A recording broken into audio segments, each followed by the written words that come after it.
Vamos lá, galera. Parte 2 da aula aí, ó. A minha conexão caiu. Caiu tudo aqui onde eu tô. Desconectou tudo, internet. E aí, cara, tava boa a aula, tava no embalo. Então, essa é a parte 2 da aula 19, tá? E quando eu for postar lá no YouTube, eu vou postar separado, não vou fazer edição nenhuma, não. Vou postar tudo separado. Então, deixar claro aí que teve uma quebra aí em função disso. Legal? Então, vou continuar aqui o nosso compartilhamento, tá? Eu estava falando, galera, assim, características da equipe de alta performance. Estava na última característica, que é mecanismo de autocorreção. As equipes de alta performance, elas se autocorrigem, os integrantes se autocorrigem. Se tiver algum problema, alguém com desempenho baixo, alguém apresentando algum problema, a própria equipe chega junto e se corrige, se ajuda, se compartilha, comenta, vê o que está acontecendo. Elas não ficam esperando uma decisão do líder, não ficam esperando um posicionamento do líder. Pô, isso aqui quem tem que fazer isso é o líder. Não, elas entendem que faz parte delas tentarem resolver isso.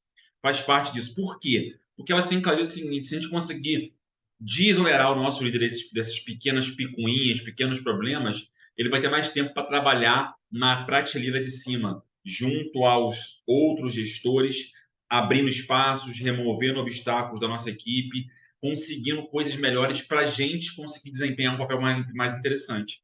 Então, esse é o foco, esse é o objetivo, tá? Conseguir desonerar o líder nesse aspecto. A gente tenta resolver aqui entre nós, tenta corrigir, tá? Então é muito nesse caminho. Eu já participei de algumas, como integrante de algumas equipes que tinham muito esse perfil. As pessoas estavam em reuniões, tinham problemas, depois as pessoas se reuniam, cara, ó, vamos resolver isso aqui, galera, a gente consegue resolver isso aqui sozinho, faz assim, faz assado, alguém tomava frente, entendendo que poderia liberar, né, o gerente o diretor de para outras atividades. Às vezes surgiam problemas numa reunião, o diretor estava lá, queria conduzir, alguém levantar um pouco para a diretora só, deixa que a gente vai resolver isso aqui a parte da tarde, a gente te posiciona depois como é que a gente tratou para ver se conseguimos resolver o caso. Não desonerava o cara, se não conseguíssemos, ele entrava de novo, atuava novamente. Mas no primeiro momento a gente conseguia fazer esse processo aí. Tá legal? Essa é a sexta e última característica de uma equipe de alta performance. Com alta confiança mútua, eficiência no uso do tempo, autonomia isonômica, duas mentalidades, duas formas de pensar, né? duas funções, ausência de disputas pessoais e mecanismos de autocorreção. Essas são as características das equipes de alta performance. Perfeito? Mas, Ricardo, beleza. Mas como que se dá isso? Como que uma equipe se forma realmente? Como que a gente pode chegar até uma alta performance no desenvolvimento de um trabalho entre equipes? Repara o seguinte, gente, existem dois analistas, né, dois administradores famosos que criaram esse livro aí, Excelência Empresarial, que chama Bradford e Cohen. E eles fizeram um estudo, analisaram diversas empresas e diversas equipes e criaram um estudo científico nessa linha dos estágios de amadurecimento. Segundo eles, tá, todas as equipes elas têm um caminho natural de amadurecimento, tá? É um caminho meio que natural. O tempo vai variar, né? Conforme está esse gráfico aí que vocês conseguem ver aí, quem está no YouTube. O tempo vai variar, mas o desempenho das equipes, e estou falando como equipe, tá, gente? Não é desempenho individual das pessoas. Desempenho da equipe vai variar no tempo, mais ou menos como esse gráfico está representado aí, segundo Bradford e Cohen, tá? No estudo deles de excelência empresarial. Mas como é que é isso? Repare o seguinte: toda equipe, se nada for feito, se o líder nada fizer, ela vai sempre se encontrar num estágio chamado de participação. Que estágio que é esse? É uma equipe que tem um desempenho razoável, tá? É uma equipe que tem um desempenho razoável, mas os empregados, eles estão simplesmente participando. Eles têm as tarefas deles individuais, mas quando a gente fala no conceito de equipe, eles participam, eles não tomam a frente de nada, eles não entram nem em conflito, surge algum problema, cada um vai para o teu lado, ó, isso aqui não tem a ver comigo, isso aqui o líder resolve. E é o caminho, e é a posição, o estágio natural de uma equipe, caso o líder não se preocupe em desenvolver essa equipe. As pessoas trabalham individualmente, têm seus desempenhos, trabalham em equipe, mas, em geral, elas apenas participam puxado pelo líder. O líder puxa, a equipe tem que fazer isso aqui. E o cara faz porque o líder mandou. Certo? É praticamente um estágio do comando e controle. Né? As pessoas fazem o que o líder manda, o que tange a equipe, e depois cada um vai para o seu canto, para a sua baia, trabalhar novamente. Então, esse é o caminho natural. Repare que o desempenho é razoável. Por que o desempenho é razoável? Porque não tem conflito. Não tem conflito. As pessoas não entram em conflito. As pessoas, cada um faz o seu, fica uma crítica velada ali, as pessoas internamente, pô, esse cara tá fazendo um monte de cagada. Mas não tem aquela visão de alta performance, cara, isso aqui é minha responsabilidade, eu posso contribuir, eu posso sugerir, eu posso autocorrigir isso aqui com a pessoa, né? Eu posso auxiliá-la, eu tenho que entender que eu tenho que colocar o chapéu do trabalho em equipe, né? Abrir mão do meu trabalho para tentar ajudar aquela pessoa. Então, N pensamentos e comportamentos que são característicos de uma equipe de alta performance. As pessoas não têm isso. Então, cada um vai para o seu cantinho, beleza, tudo mais. Então, repara o seguinte, gente. Se nada for feito pelo líder, se o líder cobrar realmente um desenvolvimento de equipe, né? Quando você está falando de equipes grandes, gerências grandes, setores grandes, áreas grandes, o caminho natural de uma equipe que trabalha conjuntamente, com o passar do tempo, é uma geração espontânea de caos, ou seja, a equipe vai passando para etapas piores, ela vai piorando o desempenho dela como equipe com o passar do tempo. Por quê? Porque as pessoas, em geral, não têm aquelas características que nós falamos mais atrás ali, né? Das equipes de alta performance. As pessoas não trabalham dessa forma, as pessoas têm um pensamento muito no eu, no individual. Então começam a ter atritos, as pessoas começam a se subagrupar, né? Repare o seguinte: no primeiro estágio, a pessoa apenas participa, as funcionários participam, tudo mais. Participam, cada um para o teu cantinho, faz a sua participação, um abraço. Qualquer conflito, não se mistura. Repare o seguinte: se o líder começa a cobrar uma atuação mais como equipe, ele começa a fomentar isso, mas de uma forma sem muita clareza, sem muita consistência, sem muita direção, o caminho natural das pessoas é elas se subagruparem. Repare o seguinte: imagine que você trabalha numa gerência que tem 30 funcionários. Você não vai reunir, você não vai formar de forma imediata uma equipe de 30 pessoas. Não. O caminho natural é você subagrupar, formar subgrupos, com pessoas que você tenha mais peculiaridade, mais familiaridade, mais interação, mais entrosamento. Então você vai formar subgrupos, onde você vai se abrir mais, você vai conseguir se posicionar mais, você vai ter mais facilidade de posicionamento, de falar, de dar seu comentário, de dar sua opinião. Esse é o caminho natural, tá? E nesse momento que você se subagrupa, o desempenho da equipe, vou referir-se, não é desempenho individual das pessoas, o desempenho da equipe começa a cair, porque as pessoas estão trabalhando em subgrupos. Você começa a ter pequenos atritos. As pessoas falam, meu grupo aqui é bom, aquele grupo de lá é ruim. Você começa a ter pequenas observações de pessoas assim, trabalhando em grupos menores, que é se afastando dos outros grupos. E aí passa-se por uma terceira etapa, um terceiro estágio, que é a confrontação, onde realmente os subgrupos eles vão se confrontar. Em busca de quê? Em busca de atenção do líder, em busca de julgar que eles são melhores, então eles vão querer que o líder atue com eles para eles validarem que eles são os melhores, que eles são os melhores profissionais, que eles são o melhor grupo, entendeu? E os outros são ruins, eles fazem tudo, os outros fazem nada, por isso a equipe não vai para frente. Para quem, não sei quem trabalha aí, quem já vivenciou isso na sua experiência profissional, mas isso é muito comum corriqueiro, né? Começa a ter uma fofocaiada, né? Ou seja, pô, aquele cara é ruim, aquele cara é bom, chega pro líder e fala, aquele grupo lá não serve para nada, ó, fulano não faz nada. Então começa a ter uma confrontação mesmo. As pessoas se confrontam. Existem nos próprios subgrupos que se formaram pequenas lideranças que vão tomar a frente de cada subgrupo. Então, não existem confrontos ali. Então, é um estágio onde se chega no pior desempenho possível. As pessoas não se ajudam, pelo contrário, elas estão preocupadas com elas mesmas, com os grupos delas, para elas poderem crescer e os outros poderem cair, né? Então, esse é o terceiro estágio. Mas, ao mesmo tempo, começam a ter, os atritos começam a surgir e começam a ser tratados, né? Minimamente começam a ser tratados. É a hora que o líder tem que intervir. Ele vai ter que intervir. O líder vai precisar intervir nesses confrontos. É um negócio da gringola, o desempenho está baixíssimo. Tá? Então, o líder começa a intervir nesse processo para mostrar para os subgrupos, cara, olha só, a gente está no mesmo barco, a gente está aqui no mesmo barco. Então, não adianta você ficar querendo posicionar e trabalhar que aquele ali é ruim, aquele ali é bom, aquele ali é mais ou menos, eu sou bom pra caramba, a gente merece os louros da fama, né? E a equipe tá, o desempenho da equipe como um todo tá indo pro buraco, né? Então o líder tem que intervir e atuar.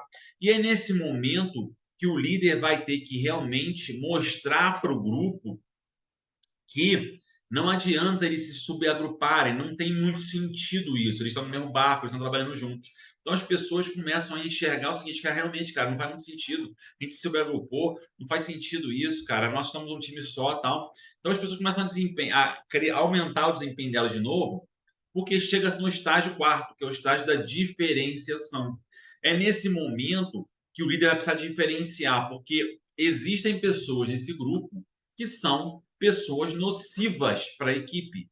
Repare, não estamos falando de desempenho individual, mas são pessoas que são nocivas para a equipe, são pessoas que não colaboram como equipe, são pessoas, não sei quem aqui já trabalhou com funcionários, que o cara se prendia na área dele, ninguém se mete aqui, eu sou o cara, só fala cagada, só fala besteira, ninguém se mete aqui, e aqui sou quem manda, aqui sou eu. Quem já não trabalhou com pessoas assim, né? É um trabalho que o cara pode ser muito bom tecnicamente, mas como falamos de equipe, é um zero à esquerda, né? Então, é nesse momento que o líder vai precisar fazer a diferenciação disso mesmo e entender o seguinte, cara, ó, eu consegui levantar o patamar desses caras para eles trabalharem, na maioria deles, né? O grande grupo, né? A maioria dos integrantes entenderem que eles não têm que o subagrupamento, né? E a confrontação, né? Não fazem sentido, que nós estamos todos no mesmo barco, mas existem alguns elementos individuais ainda que não entenderam o significado. Então é a hora do gerente, do líder, diferenciar. E envolve punição, demissão de funcionários que não estão se encaixando nesse conceito de trabalho-equipe, por melhores que talvez eles sejam individualmente, né? Como funcionários individuais. Né? Então essa é a etapa de diferenciação. Então, você já teve um crescimento das pessoas, você conseguiu tratar as laranjas podres ou aqueles que estão com desempenho mais ou menos médio, você conseguiu levar cada um ali, né, dentro do conceito de equipe, aí você chega no último estágio, que é um estágio de responsabilidade compartilhada. É um estágio onde as pessoas realmente trabalham de forma compartilhada, com aquelas características que nós vimos ali anteriormente. As pessoas vão trabalhar como uma equipe de alta performance. Repare, para a equipe sair de um estágio 1 de participação com desempenho médio e chegar num estágio de alta performance com desempenho alto, tivemos que passar por estágios com menores desempenhos. Por quê?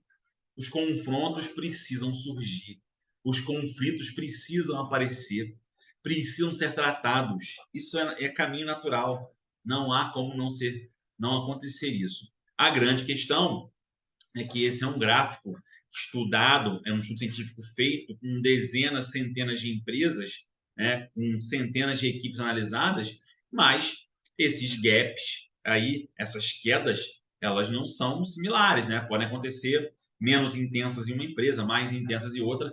Então, o objetivo da liderança é fazer com que esses estágios de subagrupamento e confrontação eles sejam mais suaves possíveis. Vai ter uma queda de desempenho? Sim, porque o conflito precisa aparecer, precisa ser tratado, precisa ter atrito, precisa ter para ser tratado, mas a liderança precisa intervir de uma forma prévia para que isso seja o mais suave possível, para que você consiga fazer a volta e realmente levantar a moral dessa equipe para que a gente chegue no estágio de diferenciação e no estágio de responsabilidade compartilhada, que é a equipe de alta performance, de forma mais rápida e forma mais consistente possível. A liderança precisa se esforçar para esse processo. Se o líder for um cara omisso, irmão, nada vai dar certo. Se ele for um omisso completo, ele fica sempre naquela estágio de participação ali. Então, você repare, você fica no 80%, você nunca vai crescer, nunca vai conseguir o a mais, né? Não vai conseguir mais. Mas o pior que ele ser um omisso completo é ele realmente querer fazer alguma coisa, ele fomentar um trabalho em equipe, mas ele nunca participar disso, ele se isolar. Então as pessoas começam a ter conflitos, não tratam, meu irmão, e daí para frente o negócio só degringola, só piora. Eu compartilho com vocês um exemplo, gente. Eu participei de uma equipe, eu liderava uma equipe, que eu vivi isso muito na pele. Eu vivi pessoas que se davam muito bem, pessoas que tinham relacionamentos muito bons, pessoas que tinham relacionamentos tão bons de dormir na casa do outro, pessoas que tinham amizade, familiares.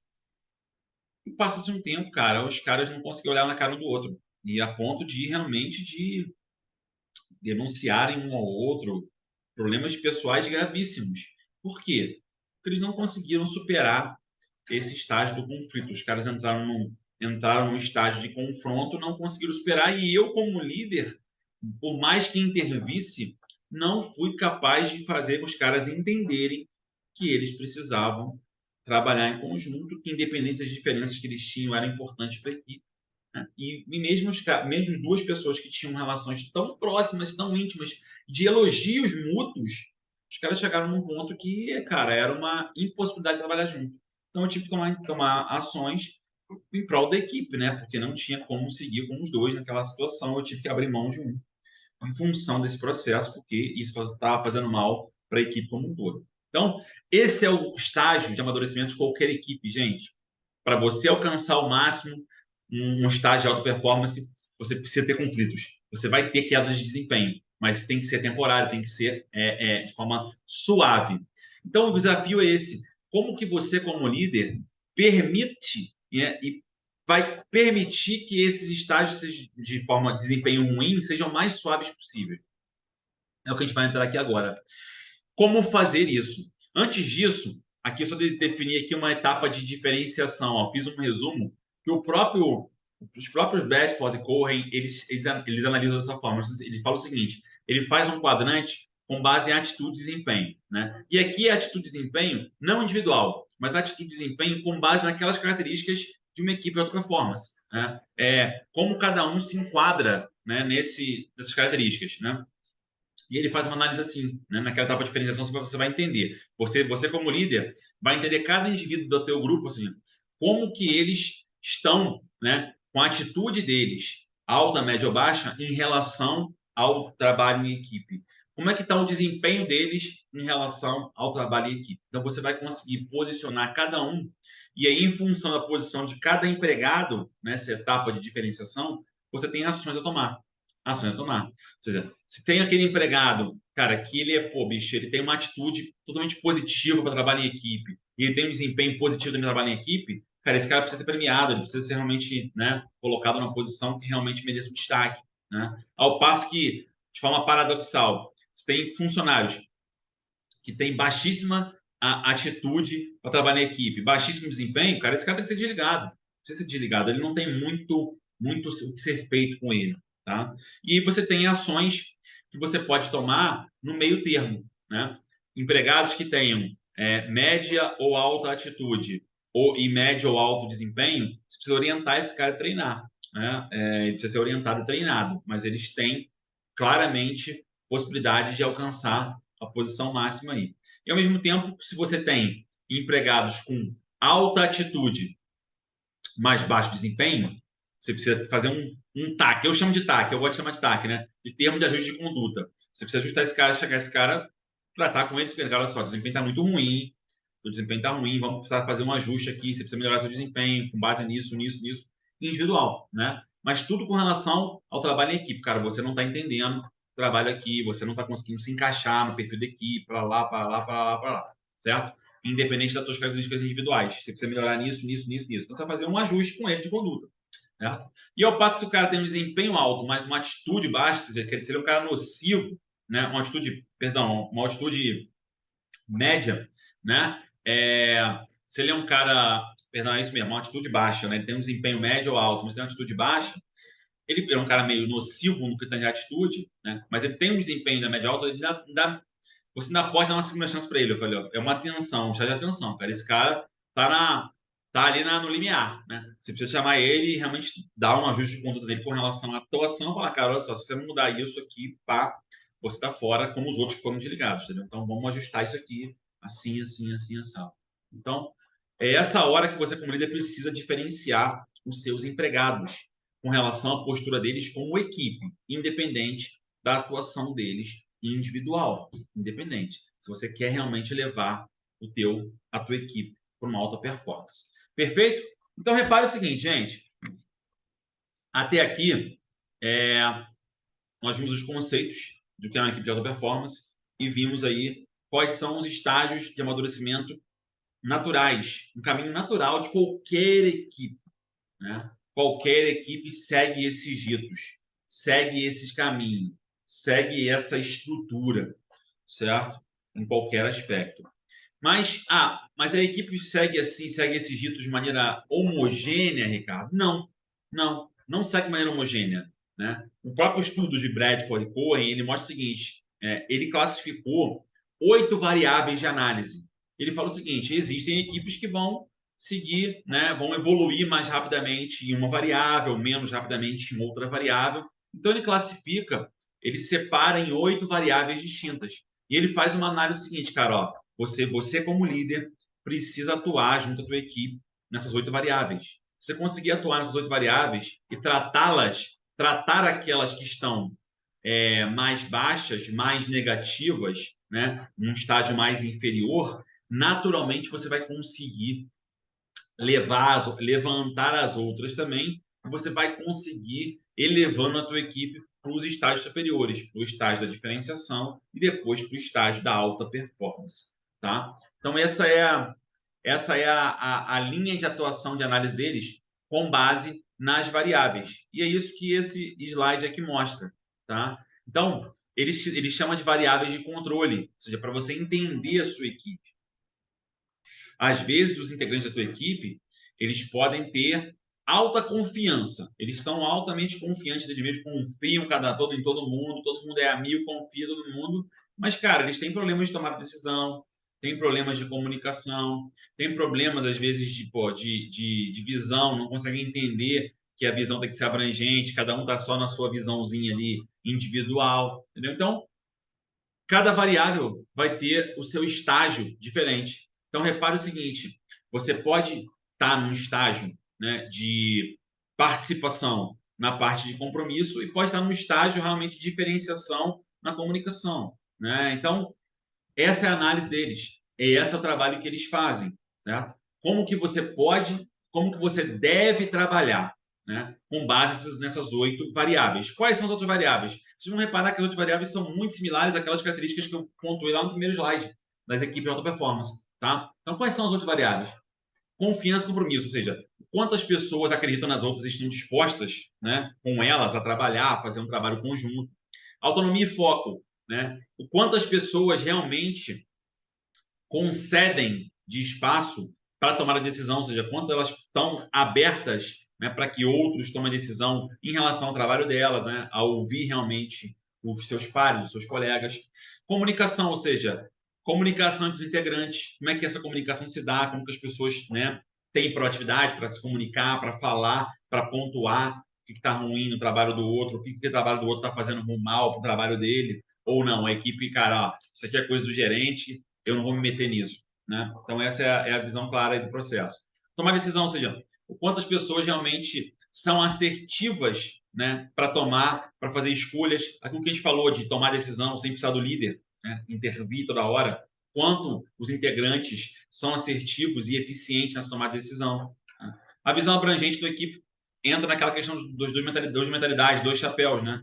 Quanto que a equipe está preocupada em cuidar do espaço comunitário e também do espaço dela, ou seja, essa separação, né? Não apenas focar no seu feudo, não apenas ficar preocupado com o seu feudo, não, preocupar com o trabalho do grupo, ou seja, o que é bom para você não necessariamente vai ser bom para a tua empresa apenas. Então, essa visão tem que existir, essa reflexão precisa existir.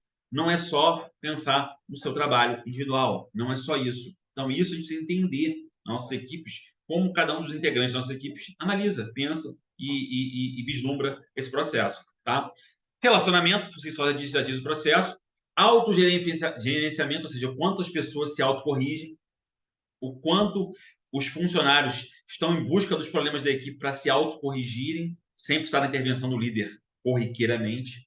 E a parte de performance, de resultado, quanto que os integrantes enxergam se eles estão no caminho certo, performando como time, como equipe, em busca dos resultados da área, do setor, e dos resultados alinhados com os resultados da equipe, da empresa, da organização, certo? Então, essas são as variáveis de controle de Bradford-Cohen.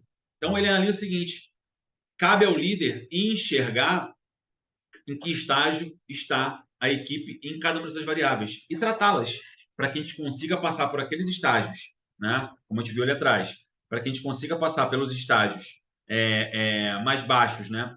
Os estágios de subagrupamento e confrontação de forma mais suave possível,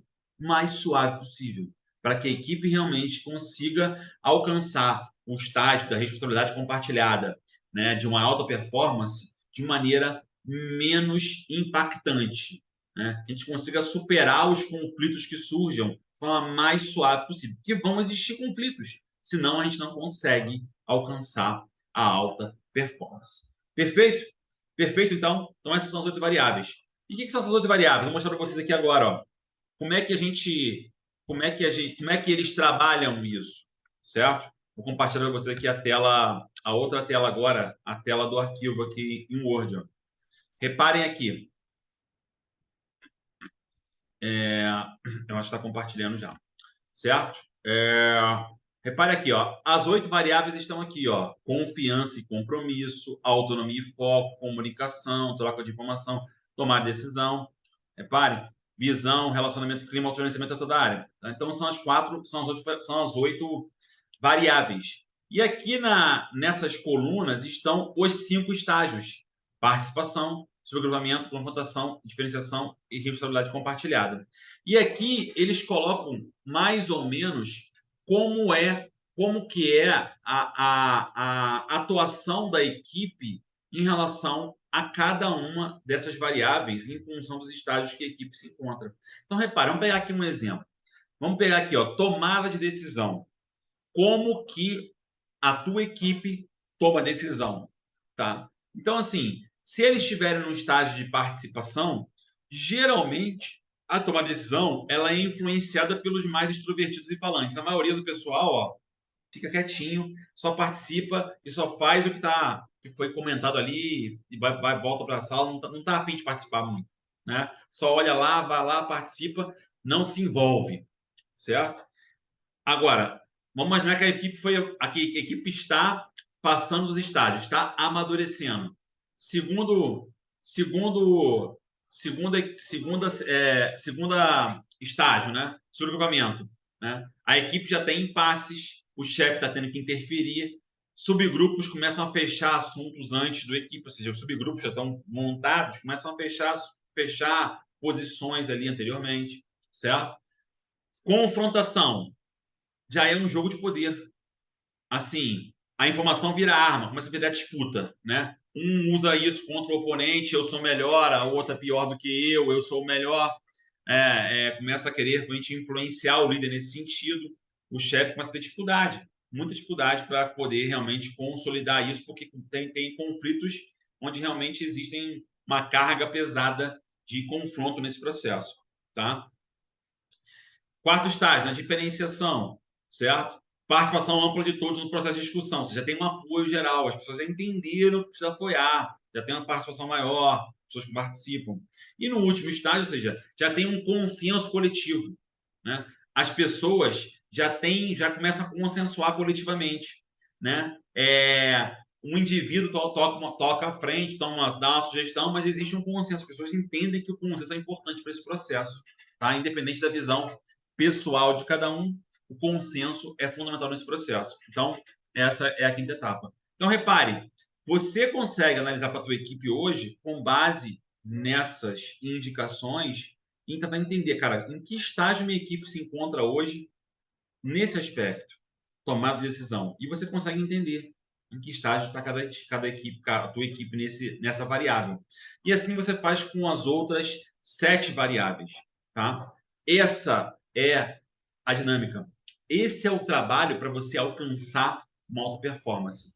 Mas o grande pulo do gato, galera, o grande pulo do gato é que você não vai fazer isso sozinho. Se você quer uma equipe de alta performance, você precisa fazer isso com a tua equipe.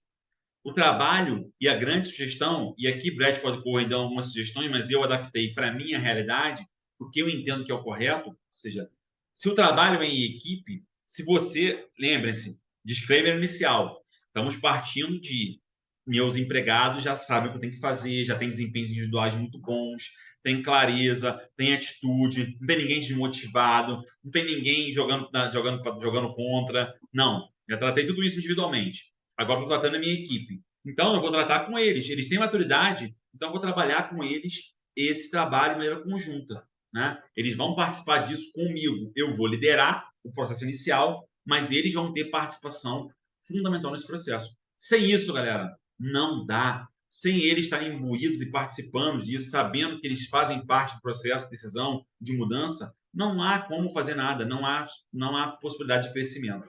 Pelo contrário, você vai ficar sempre estagnado ali em estágios mais baixos, com desempenhos fracos, sem conseguir dar esse salto adicional aí dos 20% que eu chamo, né, de desempenho. Perfeito? Então aqui começa a minha sugestão prática de como você precisa tratar esse tema com a tua equipe. Como que você vai tratar isso com a tua equipe? E aqui estão as minhas sugestões para vocês, certo? Como fazer isso? Como é que eu uso a ferramenta? O Bradford Cohen definir uma ferramenta, né? Eles mostram ali quais são os estágios de amadurecimento e eles mostram quais são as 8 variáveis de controle de uma equipe de alta performance. Então, como que eu faço isso? Como fazer isso com a equipe? E aqui está a minha sugestão de como vocês podem fazer isso com a equipe de vocês. Como? Repare, eu, eu, eu defino o seguinte: o ideal é você fazer o seguinte, reuniões específicas. Reuniões específicas. A gente tem que tratar o assunto equipe de alta performance como um tratamento à parte. Você não vai fazer isso na mesma reunião que você está cobrando individualmente empregados, né? E ao mesmo tempo falar de equipe de alta performance. Não, a gente tem que fazer uma reunião específica para isso. Tá? Para mim, eu entendo como o melhor caminho de evolução. Foi assim que eu fiz, por onde eu passei. Tá? Como fazer isso? Minha sugestão para você. Primeiramente, rotina quinzenal, 1 hora de duração. Fala, gente, olha só, o negócio é o seguinte, vamos fazer aqui, a gente vai fazer aqui um trabalho para a gente conseguir melhorar a nossa performance como equipe, certo? Eu estou sentindo como líder que a performance de vocês individualmente está muito boa, vocês sabem o que tem que fazer, eu estou muito satisfeito com vocês como indivíduos. Mas agora a gente precisa melhorar o nosso trabalho como equipe. E eu quero trazer para vocês uma visão do que eu acho, como a gente pode conduzir isso para que a gente consiga atingir o máximo desempenho de equipe, certo? Então você vai alinhar com seus empregados reuniões quinzenais. 5 reuniões. São 5 reuniões quinzenais, tá? Para a gente implantar o trabalho, tá bom? Então, aqui eu vou definir para vocês o que fazer em cada uma das reuniões. Sugestão de trabalho. Então, você marcou a reunião, ponto. Chegou lá num dia. Primeiramente, marque a reunião ou no início de um trabalho ou no final do dia, né? Início ou fim, para que não haja interrupção, para que não haja, né? Para que você tenha realmente uma continuidade ali, para que você consiga realmente ter o espaço reservado para os teus empregados ali, né? Sem serem interrompidos nesse processo, tá? Então, primeira reunião, reunião 1. Todo mundo lá presente, você vai explica o propósito e você vai fazer o seguinte na primeira reunião.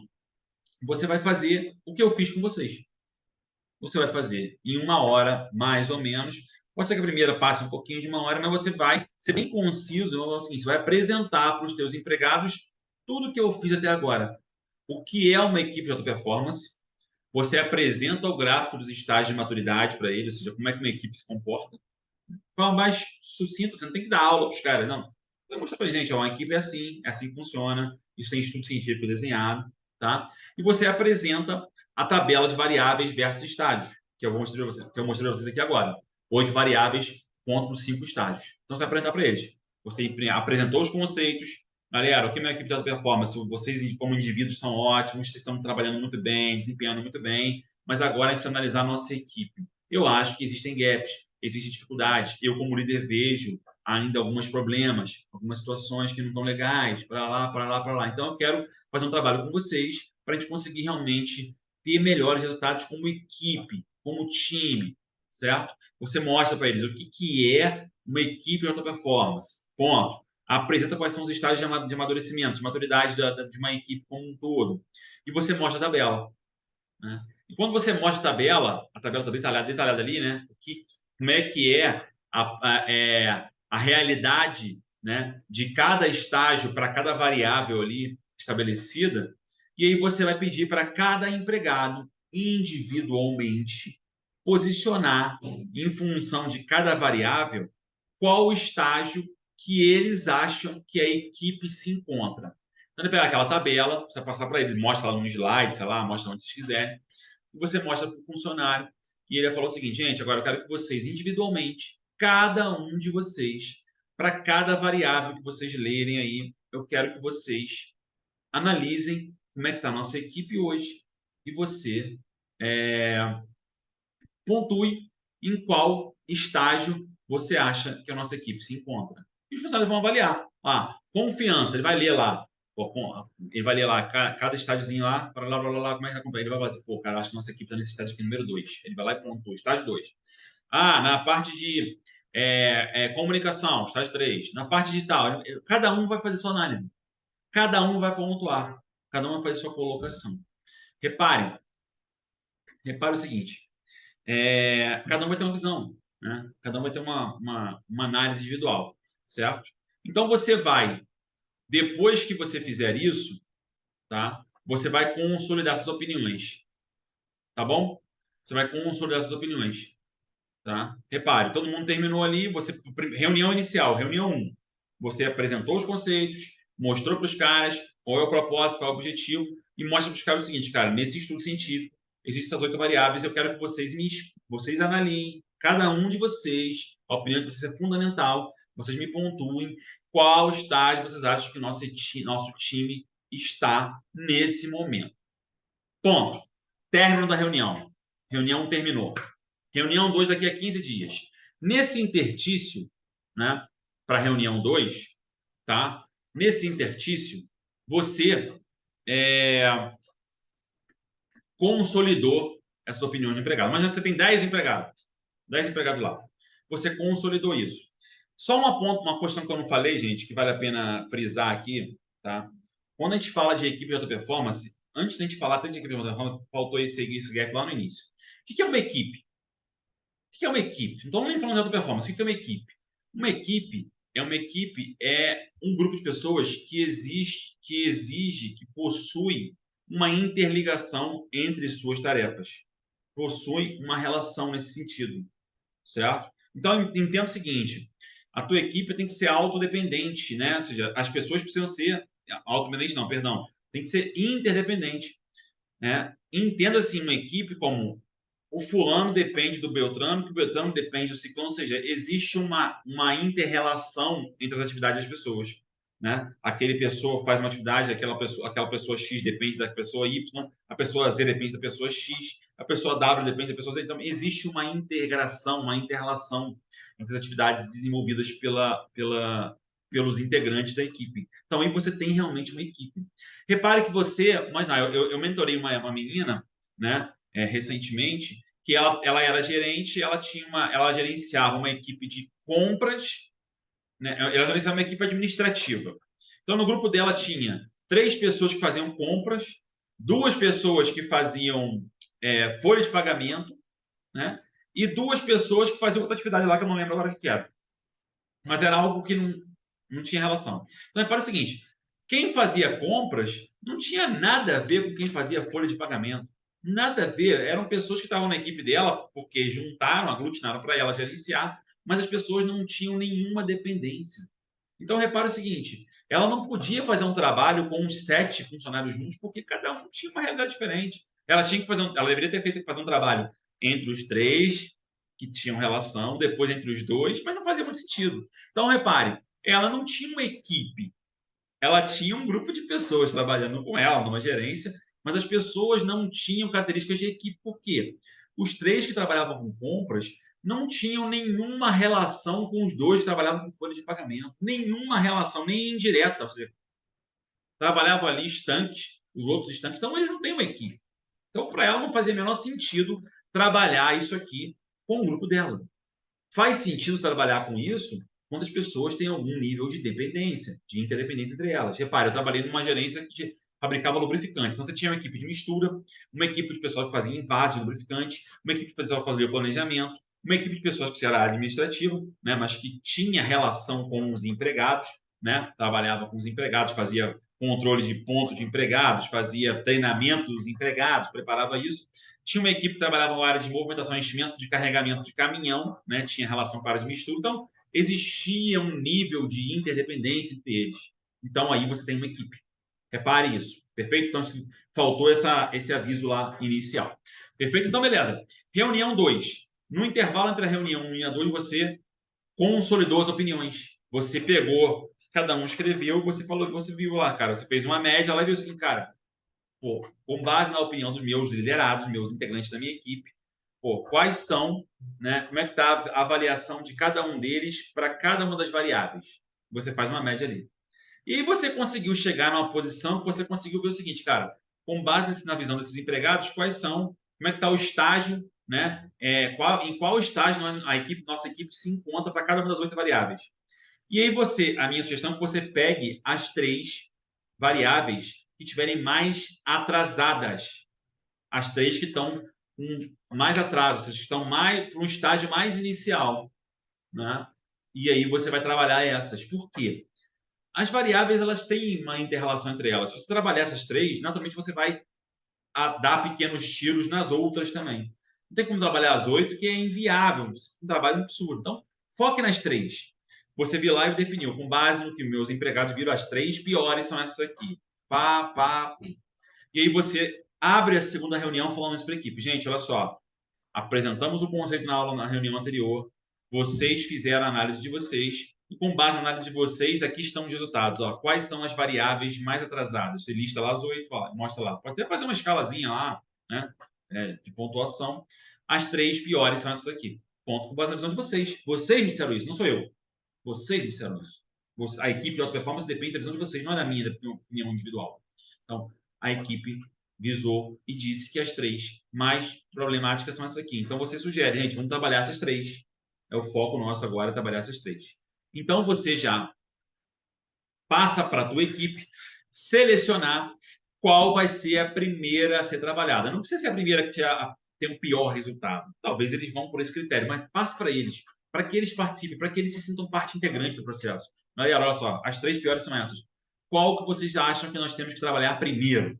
E aí você passa lá para uma votação lá, bota em votação e vai ter a sugestão lá, vai ter a definição. Ó, a primeira trabalhada é essa aqui. Ponto.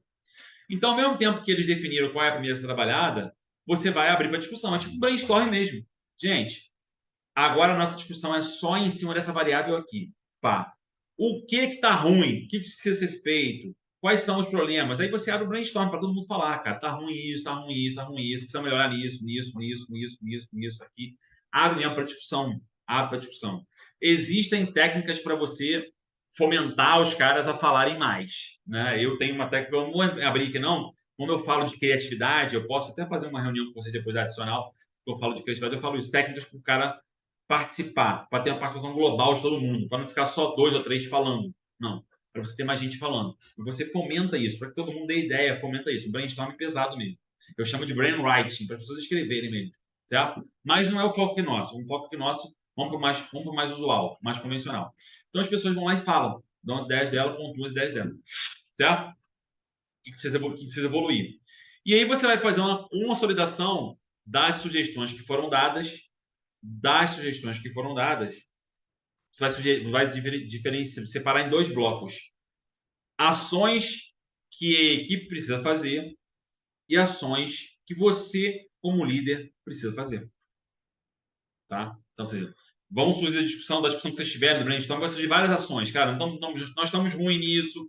Eu vi aqui que para a gente ser melhor nessa variável, a gente precisa chegar nesse estágio aqui, pô, a gente precisa melhorar nisso. Tem uma grande... As pessoas não se falam, as pessoas não se comunicam, as pessoas ficam melindradas umas com as outras, não ficam fazendo beicinho. O fulano só quer saber de individualmente, só quer saber da área dele, não quer saber do conjunto. Então, vai ter várias discussões, vão ter várias sugestões de ações para melhorias. Então, você vai separar isso em 2 blocos. Você vai consolidar isso em 2 blocos. Repare, a reunião é de 1 hora. É 1 hora para isso. É tempo para cacete para falar isso, entendeu? Aí você vai consolidar isso, cara, ações que nós temos que fazer.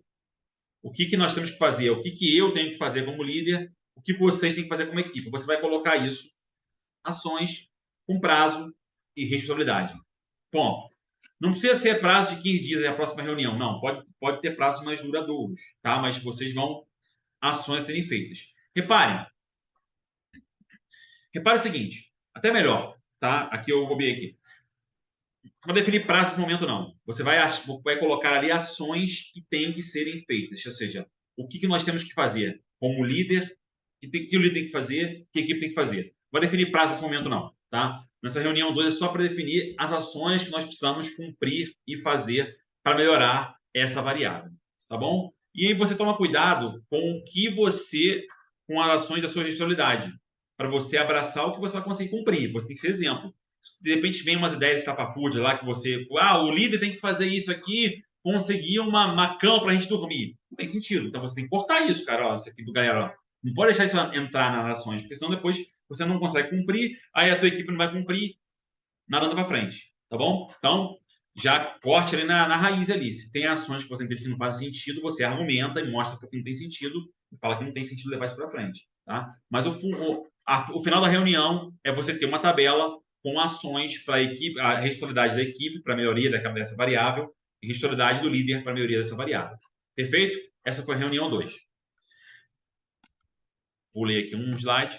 Reunião 3 e 4, galera. A mesma coisa para as outras 2 variáveis. Repare, a gente fez para a primeira variável que a tua equipe selecionou.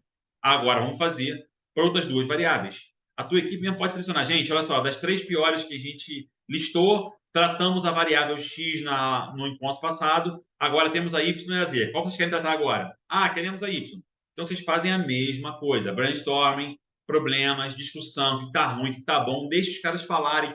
Fomente eles falarem. Você não é o líder da reunião. Você está ali só como realmente facilitador. Deixe os caras falarem, deixe a tua equipe falar, deixe os problemas serem levantados, os conflitos acontecerem, trate, administre, facilite, mas no final da reunião, uma lista de ações para melhoria da variável. Ações de responsabilidade do líder, ações cuja responsabilidade será da equipe.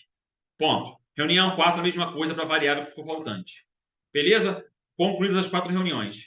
Qual é a reunião 5? A reunião 5, você vai consolidar os 3 grupos de ações que você fez, né, para cada uma das variáveis. Muitas coisas vão coincidir, você vai perceber. Muitas coisas vão coincidir, tá? Mas você vai consolidar e você vai priorizar, tá? E existem N métodos de priorização. Você pode selecionar o que você quiser. Eu gosto da matriz Gucci. Quem não conhece a matriz Gucci, conheça. Chama-se matriz Gucci. Gravidade, urgência e tendência. É uma forma de priorizar as ações. Você vai colocar no papel tudo que foi listado de ações, vai cortar o que tiver ali duplicado, né? E você vai priorizar junto com o teu time, para que você consiga realmente colocar em primeiro o que é mais importante. E o que é mais importante? Qual é o critério para definir isso? Aqui a gente usa a GUT. Vamos ver mais à frente aqui como usar essa GUT aqui, tá? E o último, depois usei a GUT, definir quais são as ações, aí você vai colocar prazo, aí a gente vai colocar prazo e definir como vai ser acompanhado isso. Repare, eu coloquei aqui a minha sugestão que você faça uma reunião mensal, não mais quinzenal. A urgência, a tratativa do método foi quinzenal. Agora faz uma reunião uma vez por mês. Uma reunião uma vez por mês você vai para acompanhar como está o andamento das ações que vocês listaram e vocês colocaram um cronograma aí nessa reunião quinta. Então, você daí vai definir como é que vai ser o acompanhamento disso, reuniões mensais daqui para frente, meia hora, agora precisa de uma hora inteira, sei lá. Aí você define com a tua equipe, a depender do teu time, da tamanho da tua equipe, como vai ser feito isso. Perfeito? Tá? Então, essa é a forma de você conseguir definir ações para você fazer com que o time haja como time, para que o time evolua conjuntamente na direção da alta performance.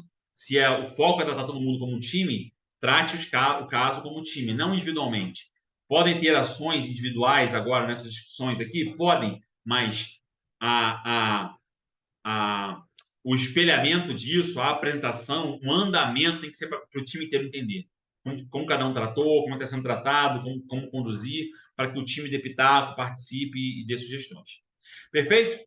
Apenas aqui detalhar para a parte final do nosso encontro, como é que você prioriza isso? Você chegou lá na quinta reunião, você tem lá uma série de ações da reunião 2, uma série de ações da reunião 3, uma série de ações da reunião 4. Mas você tem lá 10 ações de cada reunião. Como que você vai priorizar isso? Eu gosto, já usei muito método de priorização na minha vida, mas eu acho que o mais legal é esse aqui, é o GUT. O que é o GUT? É uma ferramenta de priorização. É uma ferramenta que vai definir cada uma das ações em função da gravidade delas, da urgência e da tendência. Isso serve para tudo na vida de vocês, gente. Priorização de tudo que vocês queiram fazer, tá? Tudo na vida de vocês, até questões pessoais de vocês, tá? Mas repare, você apresenta a ferramenta para a equipe e você vai classificar junto com eles. Eu sempre fiz isso, cara, e a participação é muito grande, é muito boa, cara, é muito valiosa, porque eles vão classificar junto contigo.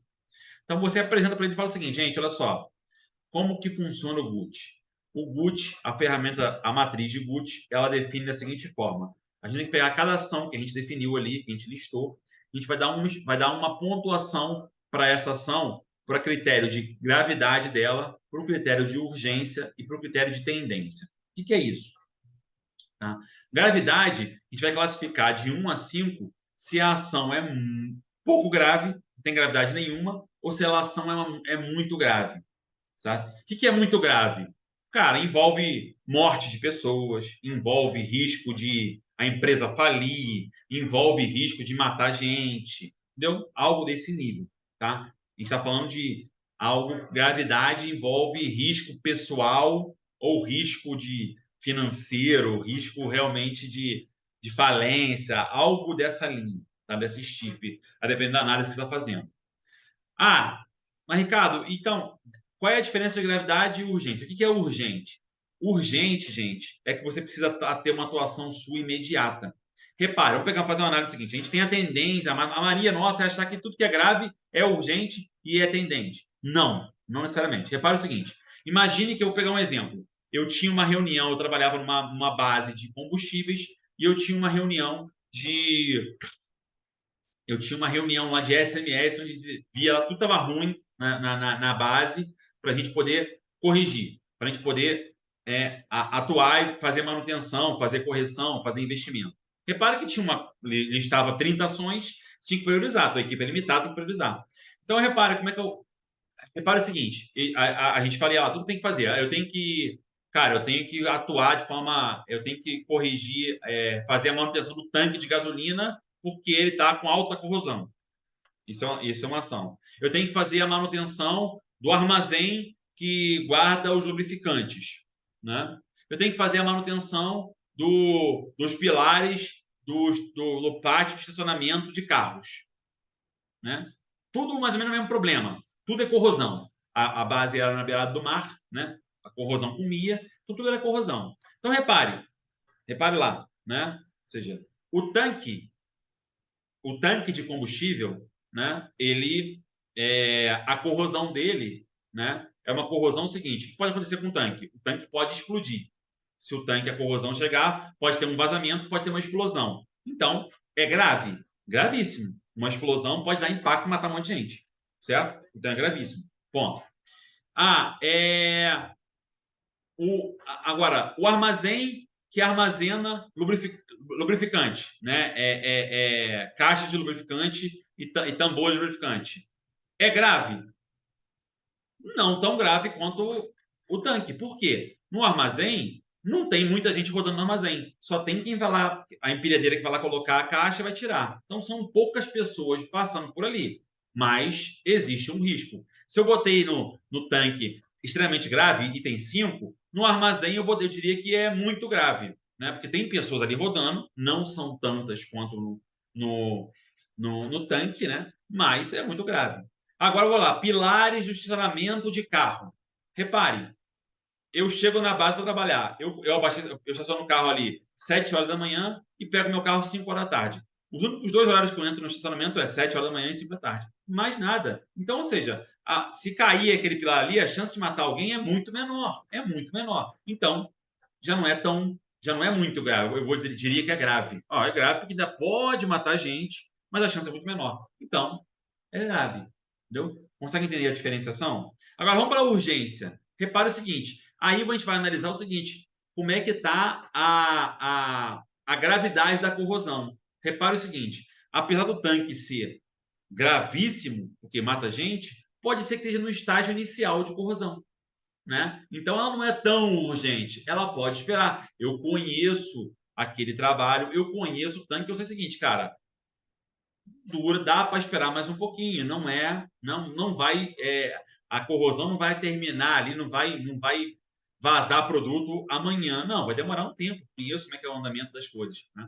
Ao passo que o estacionamento de carro, por exemplo, pode estar na corrosão muito mais avançada, entendeu? Então a gente tem que analisar as variáveis de forma independente. Eu analisei a gravidade, agora vou analisar a urgência. O que é mais urgente? O pilar do estacionamento ou o tanque? O pilar do estacionamento. Por quê? Porque a tendência é que ele caia amanhã. É mais fácil ele cair, tem mais chance dele cair amanhã do que o tanque vazar amanhã. Então, na urgência, o pilar do estacionamento ganhou. Entendeu? Agora vamos para a tendência. A tendência é o quê? Se nada for feito, como é que vai evoluir esse problema? Como é que vai evoluir esse problema? Né? Essa ação, esse problema. Repare, ali no caso é muito parecido, porque a corrosão do tanque ela vai evoluir mais ou menos a mesma similaridade que a corrosão do pilar do estacionamento. A corrosão vai atuar de uma forma mais ou menos parecida. Repare, se estivesse falando de um outro problema, imaginar que eu estou falando de outro problema.